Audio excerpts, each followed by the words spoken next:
नमस्कार विद्यार्थियों, ID classes में आपका स्वागत है। आप पढ़ रहे हैं हाई स्कूल की विज्ञान की क्लास, जिसमें आप चैप्टर पढ़ रहे हैं विद्युत। पिछले वीडियो में हमने डिस्कशन किया था ओम के नियम का। तो आपने ओम के नियम के बारे में जाना था।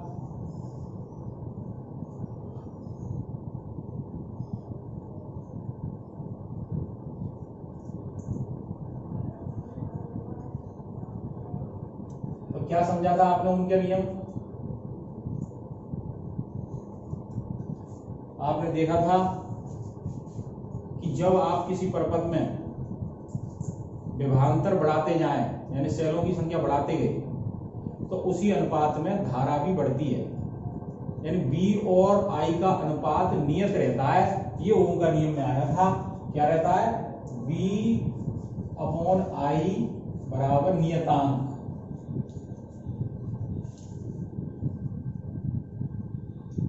जिसको आर से प्रदर्शित किया था, आर, ठीक है, आर, यानी बी और आई का अनुपात नियत रहता है। इसके नियम का जो सत्यापन आपने किया था, तो क्रियाकलाप एक आपने किया था जिसमें आपका एक ग्राफ आया था। तो आप ये सत्यापन में लिखेंगे तो क्या लिखेंगे?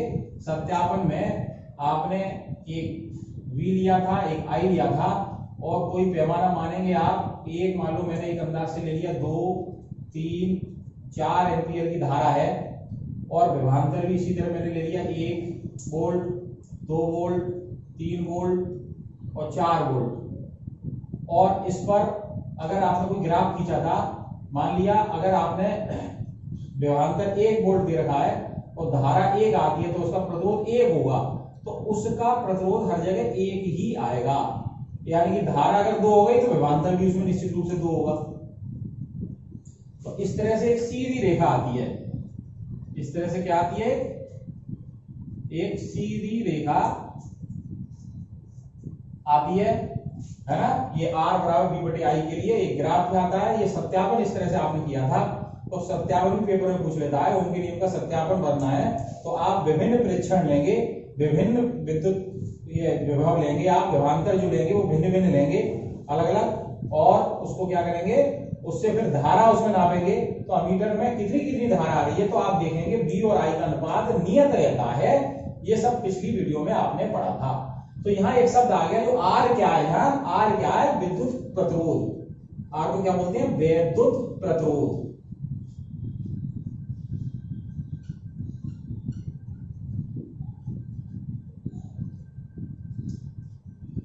तो वैद्युत प्रतिरोध क्या था? तो आर की परिभाषा आप लेनी है।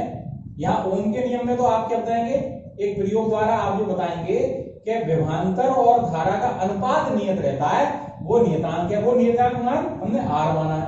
अब आर की परिभाषा होगी तो क्या आएगा? किसी वैद्युत परपथ में जब आपका दो सिरों पर जो विभवांतर है और जो धारा उसमें प्रवाहित हो रही है, उनका अनुपात नियत रहता है, वह प्रतिरोध कहलाता है, विद्युत प्रतिरोध कहलाता है। यानी कि आप कह रहे विद्युत धारा, वो विद्युत विभव और धारा के अनुपात को विद्युत प्रतिरोध कहते हैं।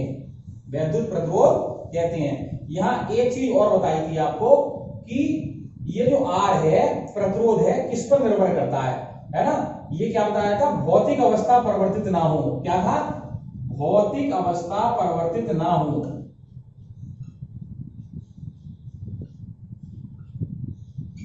ये बात बहुत ध्यान में रखनी है।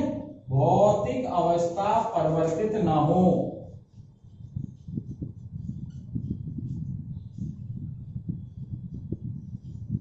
तो इसके अंतर्गत क्या आता है ना?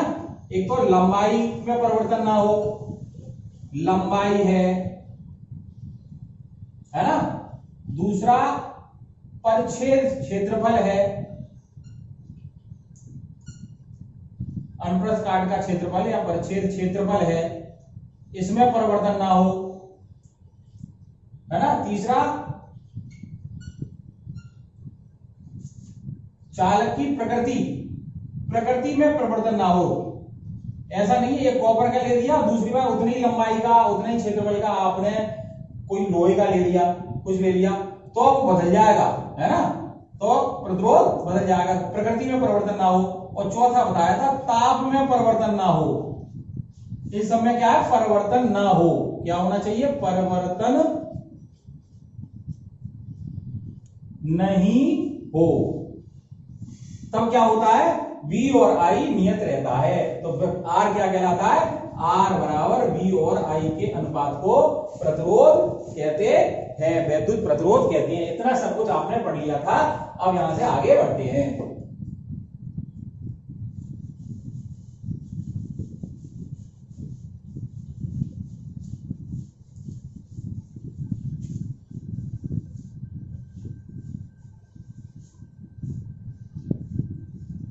तो आपका सूत्र आ गया था R बराबर V बटे I, जहां पर एक ओम की भी परिभाषा आई थी।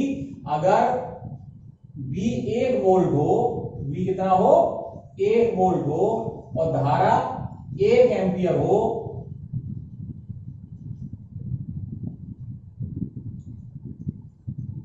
है ना, तो क्या होगा, RV क्या हो जाएगा, 1 ओम, 1 ओम, या इसे ग्रीक अक्षर में लिखते हैं 1 ओम, इस तरह से, ठीक है। तो 1 ओम की परिभाषा के लिए क्या है कि किन्हीं दो बिंदुओं के बीच जब 1 वोल्ट विभवांतर प्रवाहित हो रहा है, तो उसमें प्रवाहित होने वाली धारा 1 एम्पियर है, तो उसका प्रतिरोध 1 ओम होगा, 1 ओम होगा। अब जो मैंने बताया था इससे क्या क्या भौतिक अवस्थाओं का अंतर पड़ता है प्रतिरोध पर, इस पर विचार करेंगे।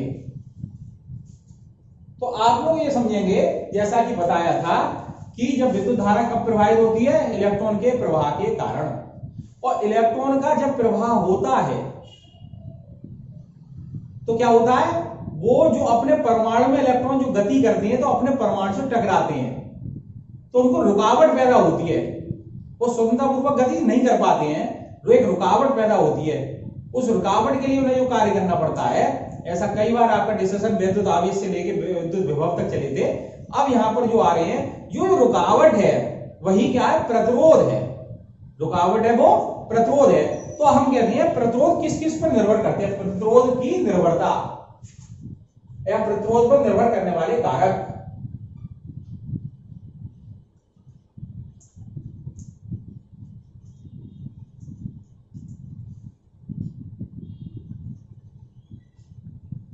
प्रतिरोध पर निर्भर करने वाले कारक,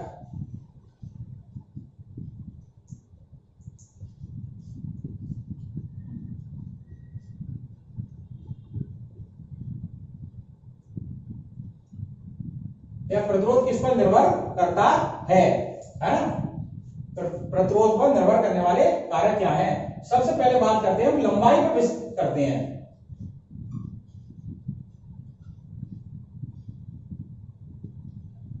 तो जैसा कि बताया था, ध्यान देंगे, लंबाई क्या है, एक चालक की लंबाई ये है,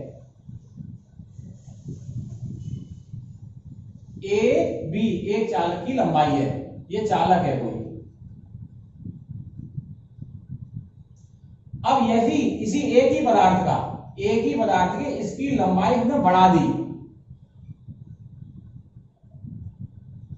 पहले ए बी यहां तक थी, अब इसको सी तक कर दिया, ए सी तक, तो प्रतिरोध पे क्या असर पड़ेगा, है ना, प्रतिरोध पर असर डालने वाले, प्रभाव डालने वाले कारक, या इसको ऐसे कह सकते हैं, प्रतिरोध पर प्रभाव डालने वाले कारक।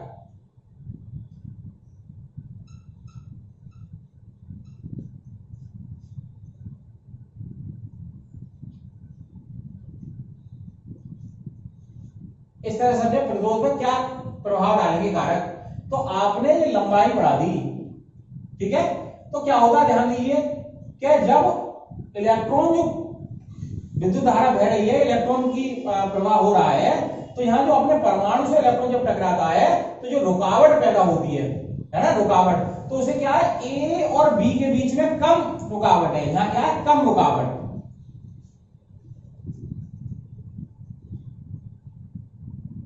आपको ए से बी तक आना है, तो आपको कम रुकावट है। अब आपको पार करना है ए से सी तक का पूरा क्षेत्र पार करना है, तो यहां क्या होगी, अधिक रुकावट,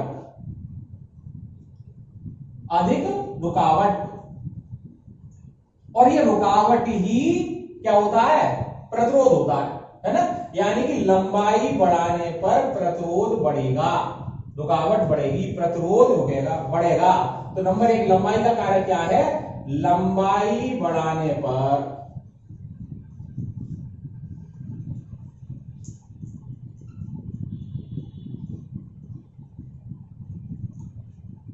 प्रतिरोध क्या होगा, बढ़ेगा।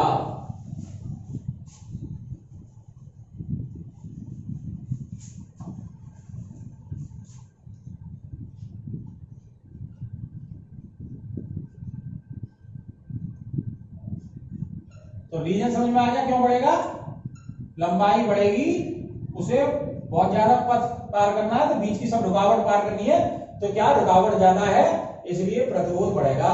या इसको कह सकते हो जो आर है लंबाई बढ़ाने पर बढ़ता है, तो आर समानुपाती एल। अगर लंबाई एल है, एल बढ़ाते जाओगे प्रतिरोध बढ़ता जाएगा। एक पॉइंट ये याद हो जाना चाहिए, आर बढ़ाने पर प्रतिरोध बढ़ेगा। ठीक है। नंबर 2 अनुप्रस्थ काट का क्षेत्रफल, इस पर विचार करते हैं।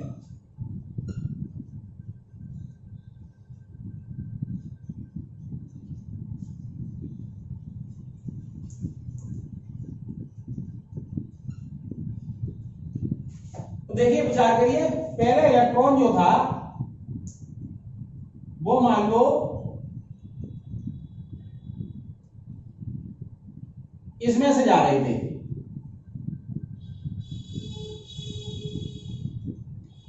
अब आपने क्या किया कि इसका क्षेत्रफल बढ़ा दिया,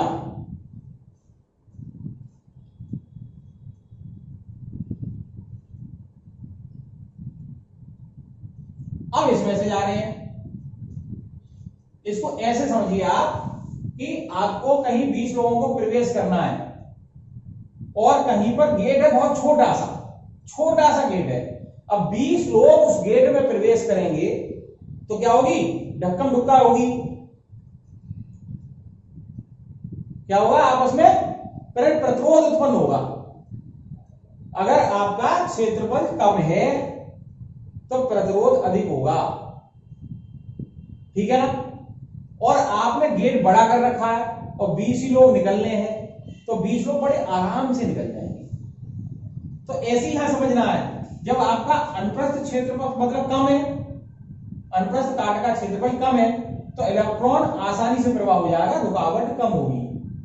पर अनुप्रस्थ काट का क्षेत्रफल बढ़ा दिया आपने, अधिक कर दिया, तो प्रतिरोध क्या हो जाएगा, कम हो जाएगा। ठीक है। अनुप्रस्थ काट का क्षेत्रफल आपने कम कर रखा है तो प्रतिरोध ज्यादा लगेगा, और अनुप्रस्थ काट का क्षेत्रफल बड़ा कर दिया है, अधिक कर दिया है, तो प्रतिरोध क्या होगा, कम लगेगा। यानी कि उल्टा हिसाब है, यानी कि आर क्या वो है, अगर यो क्षेत्रफल को हमने ए मान लिया, अगर क्षेत्रफल ए है तो उल्टा है आर समानुपाती 1/a। अगर क्षेत्रफल बढ़ाएंगे तो प्रतिरोध कम लगेगा, क्षेत्रफल बढ़ाएंगे तो प्रतिरोध कम लगेगा, और क्षेत्रफल कम करेंगे तो प्रतिरोध ज्यादा लगेगा।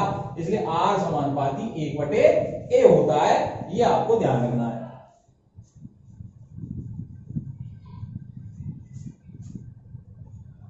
तीसरा पॉइंट है यहां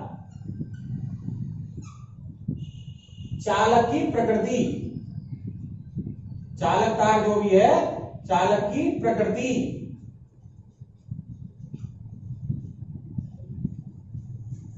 ठीक है। तो देखिए समान लंबाई के अगर आपने कॉपर का तार लिया है, लोहे का तार लिया है, चांदी का तार लिया है, तो प्रतिरोधक सब में अलग अलग होगी। विद्युत धारा सब में क्या होती है, किसी में बहुत आसानी से बहेगी, किसी में देर में बहेगी। तो क्या होता है, प्रकृति में जैसे समान लंबाई का ही होगा, लंबाई समान रखी है आपने सभी तारों की, पर विभिन्न भिन्न वस्तुओं के तार लिए आपने, तो लंबाई समान रखी है, तो उसका प्रतिरोध भी अलग अलग होगा। विभवांतर समान रखने पर या समय विभवांतर समान रूप से बढ़ाने पर धारा में अंतर आएगा। इसलिए विभवांतर और धारा का अनुपात जो नियत है वो प्रत्येक के लिए अलग अलग आएगा। तो चालक की प्रकृति, ये ध्यान रखना है, चालक की प्रकृति से प्रतिरोध बदलता है। और चौथा होता है ताप का प्रभाव।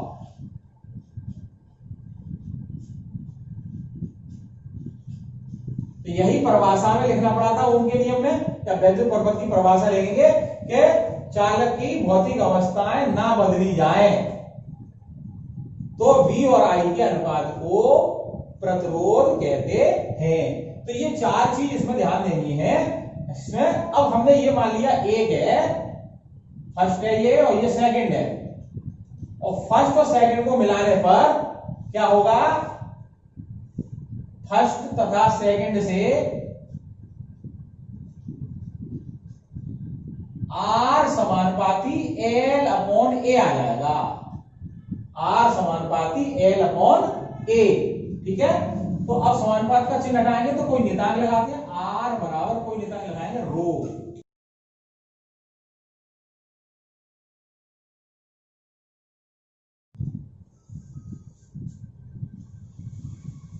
तो R समानुपाती L अपॉन A, समानुपाती चिन्ह हटाएंगे तो R बराबर रो L अपॉन A। ठीक है, यहां रो क्या है, रो नियतांक है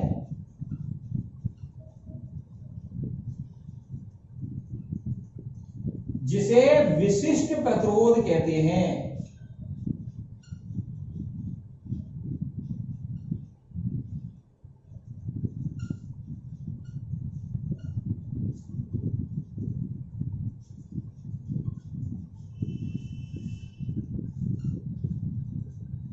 जिसे विशिष्ट प्रतिरोध कहते हैं, R बराबर रो L अपॉन A, या प्रतिरोधकता भी कहते हैं, या प्रतिरोधकता।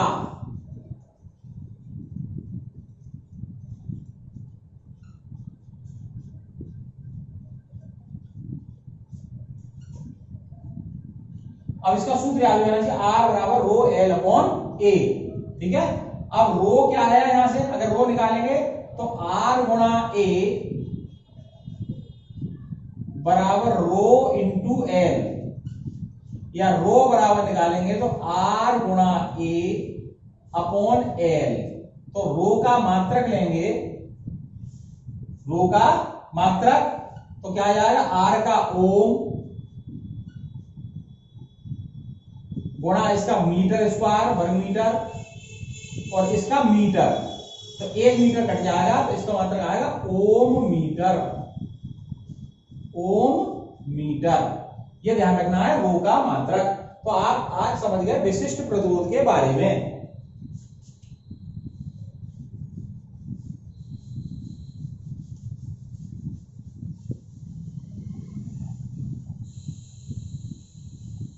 तो अब आपके पास सूत्र क्या आ गया, R बराबर रो L अपॉन A।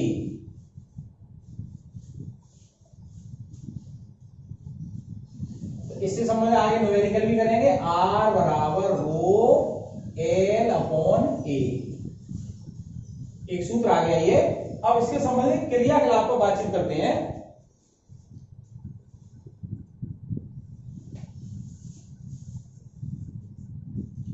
क्रियाकलाप आर के बारे में और रो के संबंध में क्रियाकलाप पर डिस्कशन करते हैं, पर यहाँ रो की जो परिभाषा आएगी वो क्या आएगी, रो बराबर है ना, अगर एकांक लंबाई है, किसी चालक की लंबाई एकांक है और उसका अनुप्रस्थ काट का क्षेत्रफल 1 वर्ग मीटर स्क्वायर है, तो उसका प्रतिरोध ही विशिष्ट प्रतिरोध कहलाता है।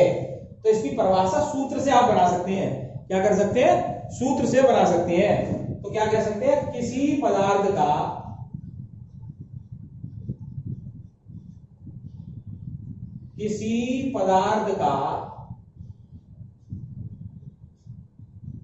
विशिष्ट प्रतिरोध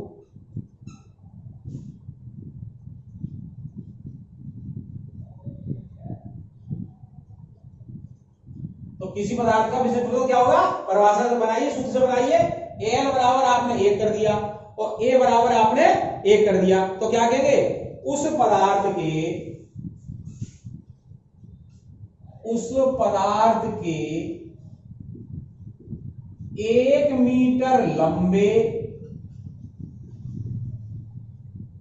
तथा, ध्यान में आ रहा है, L बराबर क्या कर दिया हमने, एकांक कर दिया, 1 मीटर लंबे और 1 वर्ग मीटर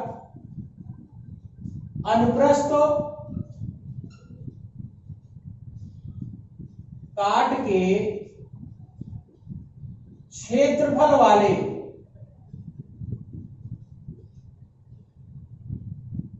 तार के प्रतिरोध के बराबर होता है। तार के प्रतिरोध के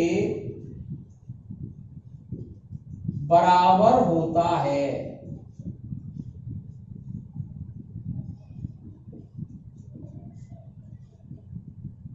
यानी आयल बराबर 1 लगा दिया, ए बराबर 1 लगा दिया, आर बराबर हो आ गया।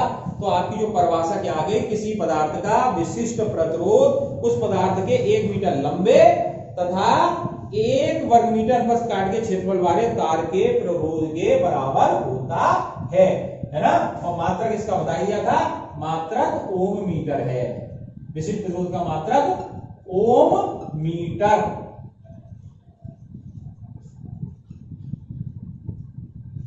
तो ये ऐसे परिभाषा समझ में आना चाहिए, सूत्र समझ में आ जाना चाहिए।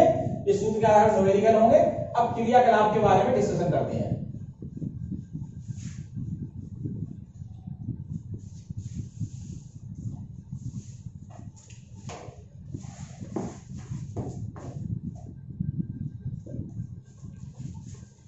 देखिए क्रियाकलाप 12.2।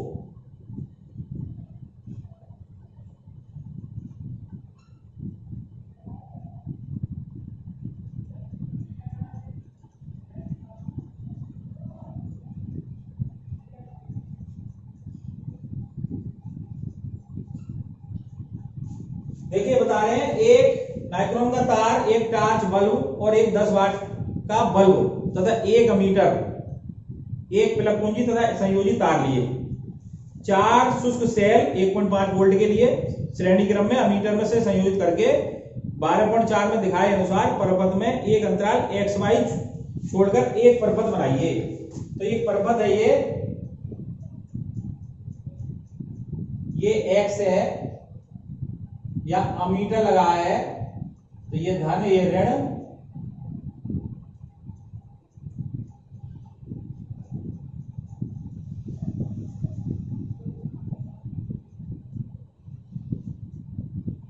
यहां बैटरी हमेशा ध्यान होता है, धन जो आता है अमीटर का वो सेल के धन से जाना चाहिए। ये बड़ा हिस्सा जो होता है वो धन दिखाते हैं। ये छोटा एक सेल हो गया, और सेल बढ़ाने हैं इसमें, तो फिर एक बड़ा, फिर एक छोटा, और दिखाना तो एक बड़ा एक छोटा, और 4 दिखाने तो एक और बड़ा एक छोटा। ये सेल हो गए। ऑन ऑफ एक कुंजी लगी रहती है यहां।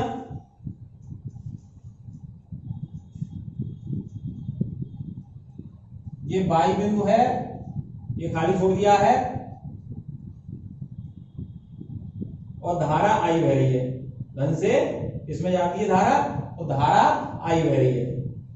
अब ये क्या कह रहे हैं, एक्स वाई में एक नाइक्रोम का तार लिया आपने, यहां जोड़ा, इस परपथ को पूरा किया, तो एक नाइक्रोम का तार लगा दिया।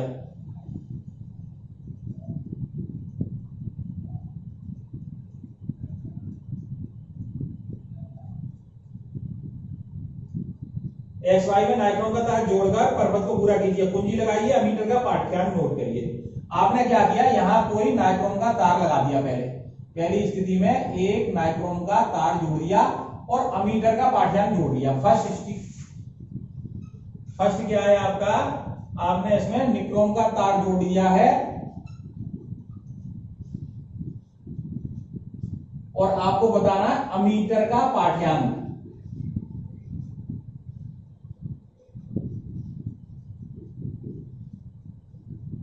ठीक है, पहला केस। प्लग से कुंजी बाहर निकालिए, परपथ की धारा मापने के पश्चात कुंजी बाहर निकाल दी है। नंबर 2, निक्रोम तार के स्थान पर एक्स वाई में टॉर्च लगा दिया। अब इसकी जगह क्या लगा दिया उन्होंने, है ना, इसकी जगह एक टॉर्च लगा दिया, यानी बल्ब लगा दिया। इसकी जगह टॉर्च का बल्ब लगा दिया। अब अमीटर का तो दूसरा क्वेश्चन हो गया, जब टॉर्च बल्ब लगाया, टॉर्च बल्ब, तब अमीटर का पाठ्यांक,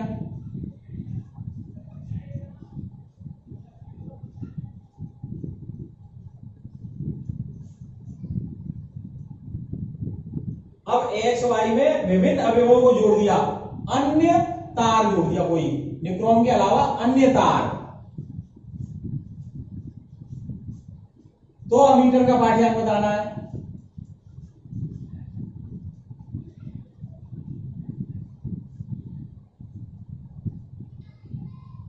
अब आप उपरोक्त प्रेक्षण के क्या संकेत देते हैं, तो आप ध्यान देना, जब आपने निक्रोम का तार लगाया था तो अमीटर पाठ्यांक जो होगा वो कुछ अलग होगा, जो भी होगा, है ना, भिन्न भिन्न मान होंगे। टॉर्च बल्ब लगा दिया तो अलग होगी धारा, और अन्य तार लगा दिया तो अलग होगी। इसका मतलब ये है उसकी प्रकृति पर निर्भर करता है ना। विभिन्न मान आएंगे, किसे, विभिन्न, इन सब के अलग अलग मान आएंगे, इसका अलग आएगा, इसका अलग आएगा, विभिन्न मान, है ना। इसका एक मान, ऐसे एक मान आया तो इसका प्रथम से अलग होगा, तो प्रथम से अलग, प्रथम से अलग, और इसका मान क्या होगा, पहले दूसरे से अलग, है ना। एक तथा दो से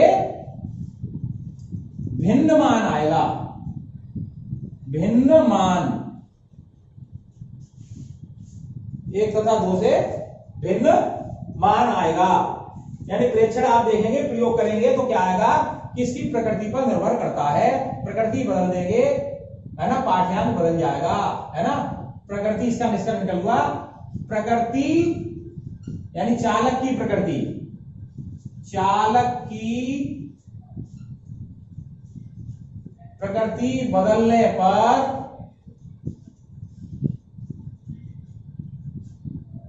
अमीटर का पाठ्यांक अलग अलग होगा, पाठ्यांक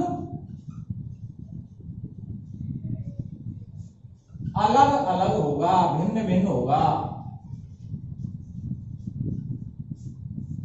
तो ये क्रियाकलाप इसलिए है कि चालक की प्रकृति पर निर्भर करता है प्रतिरोध। अब ऐसे ही क्रियाकलाप 12.5 है, एक सेल, एक अमीटर, एल लंबाई का एक निकोम तार, एक प्लग कुंजी, ये सब दिए हैं, आपने बताए हैं। क्या कंडीशन कह रहे हैं, देखिए,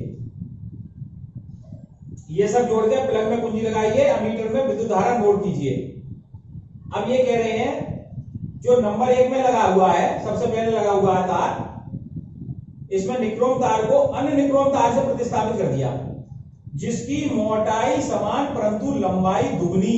पहला केस हो गया, ध्यान देना, मैं सीधे सीधे क्वेश्चन पे आ रहा हूं, है ना। तार समान है, तार एक ही पदार्थ का है, तार समान पदार्थ का है, समान पदार्थ का, पर लंबाई क्या कर दी, मोटाई भी समान है, लंबाई दोगुनी है, लंबाई दोगुनी। तो बताया था लंबाई बढ़ेगी प्रतिरोध बढ़ेगा, और प्रतिरोध बढ़ेगा तो आप जानते हो R बराबर B बटे I होती है, तो धारा क्या आएगी, I बराबर B बटे R। प्रतिरोध बढ़ेगा, धारा कम हो जाएगी, तो लंबाई दोगुनी होगी, धारा आधी रह जाएगी। ये समझना है, धारा आधी रह जाएगी, लंबाई दुगनी करने पर धारा आधी रह जाएगी। पहला केस ये समझ में आ जाना चाहिए। दूसरा केस,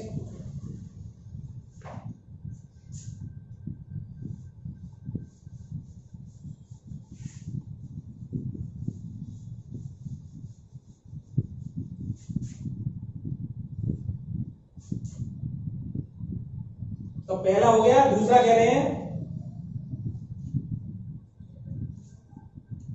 तो लंबाई आपकी धारा क्या, मीटर का पाठ्यांक बता रहा था, तो मैंने बताया धारा आधी आ जाएगी। अगला तार में समान लंबाई के एल के निक्रोम के मोटे तार से प्रतिस्थापित कर दिए। अब अनुप्रस्थ काट का क्षेत्रफल बढ़ा दिया। दूसरा का है अनुप्रस्थ काट का, अनुप्रस्थ काट का क्षेत्रफल, तार वही है, क्षेत्रफल अधिक कर दिया। तो क्षेत्र का अनुप्रस्थ काट का क्षेत्रफल अधिक करने पर क्या हो जाता है, क्या बताया था मैंने, क्षेत्रफल बढ़ेगा, प्रतिरोध कम हो जाएगा। तो क्या हो जाएगा, प्रतिरोध कम हो जाएगा, कम हो जाएगा। और जब प्रतिरोध कम हो जाएगा, है ना, तो आई बराबर क्या होती है, बी बटे आर, अभी बताया था। आर कम हो जाओगे तो ये क्या हो जाएगा, आई बढ़ जाएगी, तो धारा का मान बढ़ जाएगा, धारा का मान बढ़ जाएगा। अनुप्रस्थ काट का क्षेत्रफल में धारा का मान बढ़ जाएगा। अब निक्रोम तार के स्थान पर तांबे का तार, अब क्या कर दिया, तांबे का तार लगा दिया। ये दूसरा पार्ट हो गया। अब तीसरा है तांबे, निक्रोम का हटा के तांबे का तार।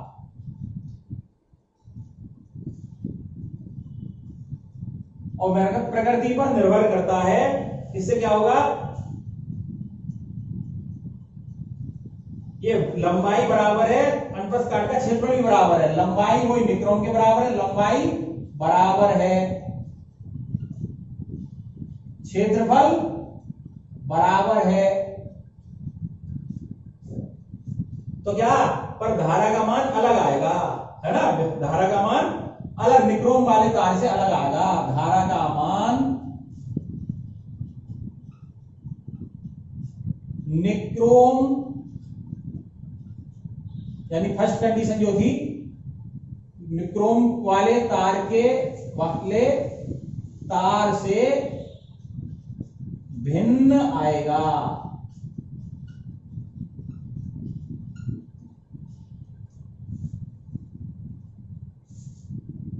प्रत्येक प्रकरण में विद्युत धारा के मानों में अंतर को ध्यान से देखिए। तो आपको जो आपने निर्भरता बताई थी प्रतिरोध की, वही सब रीजन है। आप धारा के मान पे चिंतन करेंगे इसमें कि धारा के मान में अंतर क्या आया, क्या विद्युत धारा चालक की लंबाई पर निर्भर करती है। हाँ, विद्युत धारा चालक की लंबाई पर निर्भर करती है, लंबाई बढ़ाने पर धारा कम हो गई थी। क्या विद्युत धारा उपयोग किए जाने वाले तार के अनुप्रस्थ काट के क्षेत्रफल पर निर्भर करती है, हाँ, इन दोनों पर निर्भर करती है ना। बाकी दोनों के आंसर क्या होगा, दोनों पर निर्भर करती है। ये आप किताब से करोगे, मैंने हिंट में ये आपको करके दिया है। वही आपका जो है, ये जो कुछ क्रियाकलाप था वो किस पर निर्भर था, प्रतिरोध पर प्रभाव डालने वाले कारक। तो आपने आज इस क्लास में सीखा कि प्रतिरोध पर डालने वाले कारक कौन कौन से हैं। तो आपने पहला, लंबाई बढ़ाने पर प्रतिरोध बढ़ता है, और अनुप्रस्थ काट का क्षेत्र बढ़ाने पर प्रतिरोध घटता है। इससे सूत्र निकाला था आपने, R बराबर रो L अपॉन A। इसका मात्रक सीखा आपने। बाकी दो प्रकृति और थी, चालक की प्रकृति पर भी निर्भर करता है, चालक बदल देंगे आप, तार चांदी का लगा रहे हैं, तार कॉपर का लगा रहे हैं, तार लोहे का लगा रहे हैं, सब जो विद्युत धारा के प्रति अलग अलग स्थिति होती है, विद्युत धारा अलग अलग तरह से बहेगी। और एक बताया था ताप का प्रभाव, ताप निश्चित रहता है, जिस ताप पे एक तार लगाया, अगर ताप बदल देंगे तो प्रेक्षणों में अंतर आ जाएगा। आज आपने ये सीखा। तो प्रतिरोध, विशिष्ट प्रतिरोध, अब इस चैप्टर में विद्युत आवेश, विद्युत धारा और विद्युत विभवांतर और विद्युत प्रतिरोध और आप विशिष्ट प्रतिरोध के बारे में सीखा। आगे की क्या हम अगली वीडियो में डिस्कशन करेंगे। वीडियो अगर पसंद आई हो तो इसको लाइक करिए, शेयर करिए और हमको बताते रहिए आपको कैसा लग रहा है, अपने सुझाव दीजिए। धन्यवाद।